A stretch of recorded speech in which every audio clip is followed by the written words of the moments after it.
Alright, I'm gonna do a blog, or excuse me, a vlog. And I'm watching SmackDown right now.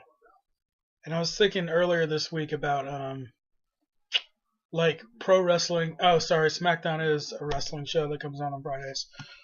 Like pro wrestling and like another way of looking at it besides, guys hitting each other and doing all these moves, and the guy runs off the ropes and he gets clotheslined by the other guy, which would never happen in real life. Yeah, that's one way to look at it. Or you could look at it as all these different guys that are in it. They have like their gimmick, their thing about them that hooks the audience into wanting to see them wrestle, whether they're being booed or whether they're being cheered. They're basically working their gimmick, right? And you can take that concept and think about it from like a marketing standpoint or like a personal branding standpoint, right? So, all right, there's a guy named Daniel Bryan. He's incredibly popular right now. Right now being December 2013. His catchphrase, this is literally his catchphrase, is yes, yes, yes, yes. And then sometimes when he's a bad guy, it's no, no, no. Yes and no. Those literally his catchphrases. The audience goes crazy, and they cheer yes, yes, yes, and he's got him wrapped around his finger over yes and no. It's ridiculous. And but a couple different things that come to mind. Because I grew up watching pro wrestling, and the NWO, Stone Cold, Kane. Let's start off from the Attitude Era. Just back in the day, WCW versus NWO, just crazy storylines. Um, D Generation X. To this day, Black and Green reminds me of DX. Um, Blair driving me crazy. But yeah, and Hulk Hogan, red and yellow, plus the font. That sort of like ripped Hulkamania kind of looking font that he's got. Um, I don't know. It's almost like the way that it works is like these guys come up with a gimmick, right? Like something that'll hook the audience. Um, like I'm thinking of an example. Okay, like John Cena, right? He was original, and John Cena's in the title picture. He's also does acting as well. He like his original gimmick was he was like this kind of rapper guy, and he would come out with like a jersey, and he would always do like a rap. But then that just kind of changed into like an exaggeration of his real life, who he is in real life, his real life persona, and he's extremely good on the microphone.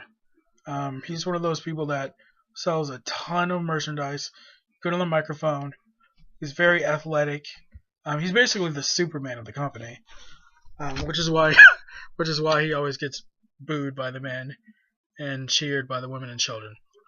But anyways, I guess my thought is to like look at it like if you just happen to be flipping through the TV, flipping through the channels, and you see pro wrestling on. I don't know, just like if you stop for a moment and watch it with the mindset of, every single one of those wrestlers, and even the announcers to a degree, they have like, a persona that they created. They created the look of the gear that they wear, including like a logo. If a guy has a logo on his tights, that's another thing that he probably created. Which obviously goes in with his brand, if you will. Um, maybe a certain catchphrases, just another part of his brand. Um, like John Cena's "You Can't See Me," right? I'm sure you've heard that. Little kids doing "You Can't See Me," that kind of thing.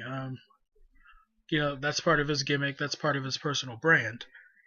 Um, he even got himself on, I think, Fruity Pebbles, which is funny because it came as an insult. I think from The Rock originally, Dwayne The Rock Johnson. Told him he looked like a box of Fruity Pebbles because he was always wearing these really colorful shirts. and from that, he literally ended up getting a contract, I guess, with Fruity Pebbles, which are actually pretty good. Um, it's crazy. It's crazy stuff like that even happens. Um, but yeah, I mean, I'm gonna try to get this thought a little more organized, but I just thought it was kind of interesting.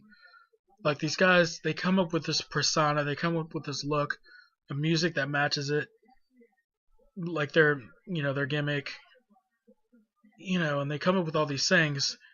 And I think in terms of like marketing yourself or personal branding, whatever you want to call it, like I don't know, it's almost like that's an unconventional example that you can draw from. Like like my first logo I came up with in like high school, 11th grade art class, and part of it was just because I wanted something that I thought would look like if I was ever a wrestler would look cool like on my ring gear, you know. Obviously I'm not gonna be a pro wrestler. That's no, it's not gonna. It would be fun, but no, getting hurt night after night, I don't think so.